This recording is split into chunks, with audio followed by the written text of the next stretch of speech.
अयोध्येतील राम मंदिर प्रतिष्ठापना सोहळ्यानिमित्त मुंबईतील मागाठाणे विधानसभा मतदारसंघात गजर श्रीरामाचा हा खास कार्यक्रम आयोजित करण्यात आलाय।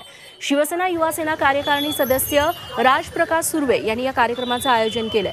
रविवारी संध्याकाळी उद्योगमंत्री उदय सामंत आणि स्थानिक आमदार प्रकाश सुर्वे यांच्या उपस्थितीत हा कार्यक्रम पार पडणार आहे।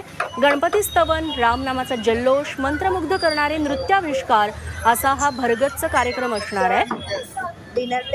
यावेळी वेदसंपन्न ब्राह्मणांच्या मंत्रघोषात होणाऱ्या महाआरतीत सुमारे 10,000 लोक सहभागी होतील अशी माहिती राज सुर्वे यांनी दिली।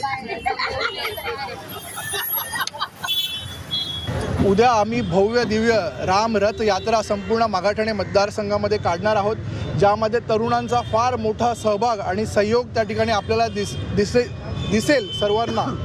मंदिर जे आहे राम मंदिर त्याची सुद्धा आपण अगदी तशीच्या तशी हुबेहूब राम मंदिराची इथे आपण हे सेट डिझाईन करत आहोत। या ठिकाणी प्रभू श्री रामांची आरती महाआरती होणार आहे, त्याची सुद्धा जय्यत तयारी या ठिकाणी चालू आहे।